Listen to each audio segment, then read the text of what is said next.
नमस्कार दोस्तों, मेरा नाम ज्ञानेश्वर है और आपने देखना शुरू किया है खबरों के पीछे। रात के ठीक 9 बजे हैं और एक नई कहानी लेकर हम आपके सामने हाजिर हैं। यह कहानी पिछली कहानी से आगे बढ़ेगी क्योंकि हम कहानी कर रहे हैं फिर से शहाबुद्दीन की। और देखिए, यह दर्शकों की डिमांड पर कहानी है। दर्शकों ने हमें कहा था कि 2016 की कहानी बताइए, जब शहाबुद्दीन 11 वर्षों के बाद जेल से बाहर आए, फिर उन्हें जेल जाना पड़ा और फिर जिंदगी दोबारा वापस नहीं लौटी। तो देखिए, शहाबुद्दीन 10 सितंबर 2016 को कैसे जेल से बाहर आए थे, यह हमने आपको पिछली कहानी में बताया। उन्होंने लालू यादव को अपना नेता मान लिया था, इसमें कोई बुराई नहीं थी। लेकिन वे 3 शब्द जो उन्होंने नीतीश कुमार के बारे में कहा कि नीतीश कुमार परिस्थितियों के मुख्यमंत्री हैं। 2016 में बिहार में महागठबंधन की सरकार थी और ये 3 शब्द परिस्थितियों का मुख्यमंत्री कहना शहाबुद्दीन के लिए बहुत भारी पड़ गया। नीतीश कुमार ने जैसे ही शहाबुद्दीन का यह बयान सुना, उनका दिल फट गया। और देखिए, महागठबंधन के भीतर खींचतान चल ही रही थी। तेजस्वी यादव डिप्टी सीएम थे, लेकिन लालू यादव, जो चुटकी कटवाने के लिए जाने जाते हैं, रघुवंश प्रसाद सिंह और दूसरे राजद नेताओं से कुछ ऐसा कहवा दे रहे थे कि नीतीश कुमार को बातें अच्छी नहीं लग रही थी। और ऊपर से शहाबुद्दीन आए। शहाबुद्दीन ने परिस्थितियों का मुख्यमंत्री कह दिया। देखिए, शहाबुद्दीन जैसे ही बाहर आए, यह सवाल उठने लगा कि क्या सरकार की मदद से शहाबुद्दीन जेल से बाहर आए हैं, उन्हें जमानत मिली है। सुशील कुमार मोदी नेता प्रतिपक्ष थे, वे नीतीश कुमार से तीखा सवाल कर रहे थे कि सुशासन और शहाबुद्दीन दोनों एक साथ कैसे चल सकते हैं। नीतीश कुमार को तय करना होगा कि सुशासन पसंद है या शहाबुद्दीन पसंद है, आजाद शहाबुद्दीन। और देखिए, सुशील मोदी कह रहे थे कि शहाबुद्दीन के खिलाफ जितने मुकदमे हैं, सभी में स्पीडी ट्रायल हो और साथ में जो सीसीए एक्ट है, गुंडा एक्ट है, वह लगाया जाए। लेकिन सीसीए एक्ट लगाए जाने का प्रावधान है, वह शहाबुद्दीन पर लागू नहीं हो सकता था। लेकिन राजनीतिक तल्खी, राजनीतिक बवंडर जितना मच गया था, बढ़ गया था, यह लगने लगा था कि शहाबुद्दीन बहुत दिनों तक बाहर नहीं रह पाएंगे। लेकिन शहाबुद्दीन, जिन्होंने नीतीश कुमार को परिस्थितियों का मुख्यमंत्री कह दिया था, वे पीछे हटने को तैयार नहीं थे। वे 10 सितंबर की शाम को ही प्रतापपुर पहुंच गए थे और वहां मेला लगा हुआ था। रास्ते भर में तो मेला था ही था। प्रतापपुर में शहाबुद्दीन के चाहने वाले, शहाबुद्दीन को देखने वाले हजारों हजार लोगों की भीड़, और सिर्फ बिहार से ही नहीं, दूसरे प्रदेशों से भी लोग आ रहे थे। उत्तर प्रदेश के कुख्यात तब विधायक थे मुख्तार अंसारी के भाई मंसूर अंसारी भी पहुंच गए थे। और इस मुलाकात को लेकर कि देखिए, शहाबुद्दीन तो बाहर आए ही, अब मुख्तार अंसारी के भाई भी मिलने के लिए आ रहे हैं। क्या क्या हो रहा है बिहार में। नीतीश कुमार, जो घायल हो चुके थे, शहाबुद्दीन के बयान से आहत हो चुके थे। देखिए, नीतीश कुमार के बारे में कहा जाता है कि जब उन्हें टिप्पणी नहीं करना होता है तो वे कह देते हैं, मैं कुछ नहीं जानता, मुझे पता ही नहीं है। तो देखिए, 11 सितंबर को जब नीतीश कुमार पटना में एक कार्यक्रम में शामिल होने के गए, उनके साथ तेजस्वी यादव के छोटे भाई लालू यादव के बड़े बेटे सूबे के स्वास्थ्य मंत्री तेज प्रताप यादव भी साथ थे। तो मीडिया वालों ने पूछा, शहाबुद्दीन बाहर आ गए। नीतीश कुमार ने कहा, देखिए, बिहार का मैंडेट किस बात के लिए मिला है, यह आप सबों को पता होना चाहिए।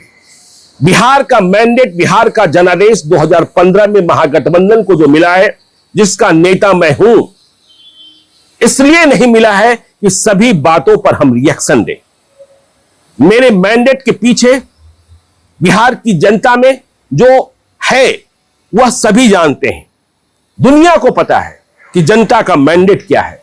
ऐसे में हम जनता के लिए, जनता के दिए मैंडेट के हिसाब से चलें, या फिर कोई कुछ कह रहा है, मतलब शहाबुद्दीन कोई कुछ कह रहा है उसके हिसाब से चले। तो देखिए नीतीश कुमार घायल थे, उन्होंने शहाबुद्दीन के बारे में क्या कह दिया। कहा शहाबुद्दीन पर हमने कभी ध्यान ही नहीं दिया, वे क्या बोल रहे क्या नहीं बोल रहे, मतलब नोटिस ही नहीं ले रहे थे। शहाबुद्दीन को नोटिस लेने की जरूरत ही नीतीश कुमार ने नहीं समझी और उन्होंने यह भी कहा कि मीडिया वालों को भी इन बातों पर नोटिस नहीं लेना चाहिए। तो देखिए नीतीश कुमार, और देखिए बात कितनी बढ़ गई। तेजस्वी यादव भी इस बात युद्ध में जो शहाबुद्दीन के बयान के बाद छिड़ा हुआ था वह भी कूदे, लेकिन इस बार अभी वे चाचा नीतीश कुमार के पक्ष में थे। महागठबंधन के बीच किस तरीके से खींचतान है वह उन्हें पता था। बावजूद इसके जब मीडिया के सामने वक्तव्य देना हुआ तो तेजस्वी यादव ने क्या कहा। तेजस्वी यादव ने कहा कि बिहार में महागठबंधन हिमालय की तरह मजबूत है, हिमालय की तरह मजबूत है और बिहार की बेहतरी के लिए, तरक्की के लिए, चहुमुखी विकास के लिए महागठबंधन की सरकार काम कर रही है और हम सभी एकजुट हैं। सरकार बेहतर काम कर रही है और बीजेपी वाले इसलिए तिलमिलाए हुए हैं क्योंकि हमने और नीतीश चाचा ने संघ मुक्त भारत का वायदा किया है लोगों से। लेकिन देखिए शहाबुद्दीन जो प्रतापपुर में थे वे अब भी चुप नहीं थे, वहां मीडिया वालों का मेला लगा हुआ था। वे लगातार इंटरव्यूज दे रहे थे और उन्होंने एक दिन पहले कहा था 3 शब्दों में परिस्थितियों का मुख्यमंत्री, और अभी 11 सितंबर को कुछ और बोल दिया जो उनके लिए और घातक साबित हुआ। उन्होंने नीतीश कुमार के मुख्यमंत्री बनने की पद्धति पर सवाल उठाया। उन्होंने कहा कि ऐसा कहीं होता है कि जब सरकार बनाने की बात होती है, गठबंधन महागठबंधन की सरकार बनती है, तो जो सबसे बड़ी पार्टी होती है उसका नेता सदन में वह मुख्यमंत्री बनता है। लेकिन आरजेडी ने यह काम नहीं किया, नीतीश कुमार को नेता माना और उन्हें मुख्यमंत्री बनाया। मतलब शहाबुद्दीन नीतीश कुमार को यह भी सुना गए कि आप आरजेडी ने जो त्याग किया है उसके कारण मुख्यमंत्री हैं, जबकि नीतीश कुमार मैंडेट की बात कर रहे थे। तो यह बात भी शहाबुद्दीन बोल गए। और इतना ही नहीं, शहाबुद्दीन ने शराबबंदी पर, देखिए नीतीश कुमार के लिए शराबबंदी क्या उनके भीतर और क्या उनकी जिद। तो देखिए शहाबुद्दीन का कहना था कि शराबबंदी का हम समर्थन करते हैं, लेकिन शराबबंदी कानून को जिस तरीके से लागू कराया जा रहा है वह ठीक नहीं है। शहाबुद्दीन ने शराबबंदी के लिए नीतीश कुमार की सरकार द्वारा बनाए गए कानून को काला कानून कह दिया, काला कानून। यह बात भी नीतीश कुमार के बर्दाश्त से बाहर थी। नीतीश कुमार शराबबंदी कानून को तब काला कानून मानने को तैयार नहीं थे। शहाबुद्दीन का कहना था कि देखिए औसतन आमतौर पर 15% लोग ही शराब पीते हैं, इसलिए नीतीश कुमार को चाहिए था कि पहले वह लोगों में जागरूकता लाते, और जागरूकता लाने की कोशिश के बाद भी सफलता नहीं मिलती तो शिकंजा कसते, कानूनी शिकंजा। लेकिन बात अब दूर तक चली गई थी, यह दिखने लगा था कि शहाबुद्दीन का अब जेल से बाहर रहना संभव नहीं रह पाएगा। देश के मशहूर वकील और स्वराज अभियान के संस्थापक प्रशांत भूषण दिल्ली में मीडिया को बाइट दे रहे थे। एक निजी टीवी चैनल को दिए इंटरव्यू में प्रशांत भूषण ने कहा कि देखिए शहाबुद्दीन को मिली जमानत और शहाबुद्दीन को मिली आजादी, जेल से आजादी के खिलाफ हम सुप्रीम कोर्ट में अपील करेंगे। क्यों करेंगे? उनका कहना था कि हमने राजीव रोशन के माता पिता मतलब चंदा बाबू से बातचीत की है। और देखिए यह पहल प्रशांत भूषण क्यों कर रहे थे। प्रशांत भूषण का तर्क था कि जो शहाबुद्दीन द्वारा सताए गए लोग हैं, पीड़ित लोग हैं, उनमें से कईयों ने उनसे संपर्क साधा है और उन्होंने चंदा बाबू से बातचीत की है, इसलिए दस्तावेज की प्रतीक्षा कर रहे हैं। जमानत जो मिली है, उनका मानना था कि शहाबुद्दीन को जो जमानत मिली है, बिहार में महागठबंधन की सरकार है, और इसमें आरजेडी शामिल है, शहाबुद्दीन आरजेडी के नेता हैं, तो ऐसा लगता है कि शहाबुद्दीन को मिली जमानत में राजनीतिक प्रभाव का इस्तेमाल किया गया है। लेकिन देखिए, प्रशांत भूषण, कांग्रेस जो महागठबंधन का हिस्सा थी, महागठबंधन की सरकार में शामिल थी, शकील अहमद खान जो अभी कांग्रेस विधायक दल के नेता हैं, बिहार विधानसभा में 2024 में वे तब विधायक थे, उन्होंने शहाबुद्दीन के बयान का समर्थन नहीं किया। मतलब कांग्रेस इस बात से सहमत नहीं थी कि नीतीश कुमार परिस्थितियों के मुख्यमंत्री हैं। शकील अहमद खान ने कहा कि शहाबुद्दीन का बयान बेतुका है, नकारात्मक है, नेगेटिव है, और यह सेक्युलरिज्म के पक्ष में भी नहीं है, धर्मनिरपेक्षता के पक्ष में भी नहीं है। सरकार सब कुछ कंट्रोल कर सकती है, कांग्रेस का स्टैंड ये सामने आया। और यह भी कहा गया कि नीतीश कुमार का सुशासन है और सुशासन के कारण बिहार में खौफ का माहौल नहीं है। तो देखिए, माहौल जो है वह शहाबुद्दीन के खिलाफ बनता जा रहा था।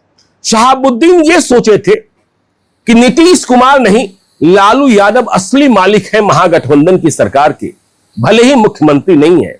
लेकिन सभी को पता चल गया, जिस तरीके से जेडीयू ने स्टैंड लिया, नीतीश कुमार शहाबुद्दीन के बाहर आने के बाद उनके द्वारा दिए गए बयान से खफा हो गए कि असली मालिक तो, असली चेहरा तो नीतीश कुमार ही है, और उन्हें सत्ता में लालू यादव की दखलंदाजी बर्दाश्त नहीं है। तेजस्वी यादव और तेज प्रताप यादव सरकार में शामिल थे, लेकिन ऐसी भूमिका में नहीं थे कि वे नीतीश कुमार को प्रभावित कर पाते। तो देखिए कितना ज्यादा बयान और किस तरीके से लड़ाई छिड़ गई शहाबुद्दीन के खिलाफ, जो आरजेडी के नेता जिन्होंने कहा कि लालू यादव हमारे नेता हैं। नीरज कुमार, एमएलसी, जेडीयू के प्रवक्ता, उन्होंने शहाबुद्दीन का ट्रैक रिकॉर्ड याद दिला दिया। कहा कोई साधु संत है क्या शहाबुद्दीन, जो प्रवचन दे रहे हैं? और जो व्यक्ति 11 साल जेल में रहा है, वह राजनीति का ज्ञान देगा बिहार को, वह नीतीश कुमार के बारे में बताएगा। और इसके साथ ही देखिए, शहाबुद्दीन को चेतावनी के लहजे में कहा गया, कोई भी हो, शासन के इकबाल का एहसास कराया जाएगा। मतलब शासन, नीतीश कुमार की सरकार, महागठबंधन की सरकार, भले लालू यादव की मर्जी न हो, शहाबुद्दीन को शासन के इकबाल का एहसास कराने को तैयार हो गई। इसका आशय देखिए, मीडिया वालों ने, हमारे जैसे खबर नवीसों ने निकाल लिया था कि शहाबुद्दीन अब बहुत दिनों तक बाहर नहीं है। सुशील मोदी की बात हमने बता ही दी। देखिए, मंगल पांडे, चूंकि शहाबुद्दीन सिवान पहुंच गए थे, प्रतापपुर अपने घर पहुंच गए थे, तो मंगल पांडे जो सिवान के ही हैं, बीजेपी के वरिष्ठ नेता, अभी बिहार सरकार में मंत्री, पश्चिम बंगाल के प्रभारी, वे भी सिवान पहुंचे। विधायक व्यासदेव सिंह के यहां उन्होंने प्रेस से वार्ता की और उन्होंने भी वही बात दोहराई। मंगल पांडे ने कहा कि सरकार की मदद से शहाबुद्दीन को बाहर निकाला गया है और शहाबुद्दीन और सुशासन दोनों साथ नहीं चल सकते हैं, नीतीश कुमार को फैसला लेना होगा। एक शिष्टमंडल राजभवन पहुंच गया राज्यपाल से मिलने। जेडीयू के बरबोले विधायक हैं गोपाल मंडल, उनके बारे में तो आप जानते ही हैं, क्या क्या कहते रहते हैं। तो गोपाल मंडल कहां चूकने वाले थे? शहाबुद्दीन भागलपुर जेल से ही निकले थे और ये भागलपुर जिले से ही विधायक है। तो गोपाल मंडल ने कह दिया शहाबुद्दीन को, सामने कह पाते नहीं कह पाते मुझे नहीं पता, कि शहाबुद्दीन बिना अक्ल का आदमी है और जिस तरीके से वह कर रहा है, जिस तरीके से वह बोल रहा है, जिस तरीके से नीतीश कुमार को चुनौती दे रहा है, वह फिर से जेल चला जाएगा। जेल गए भी, यह कहानी भी आपको आगे हम बतानी है।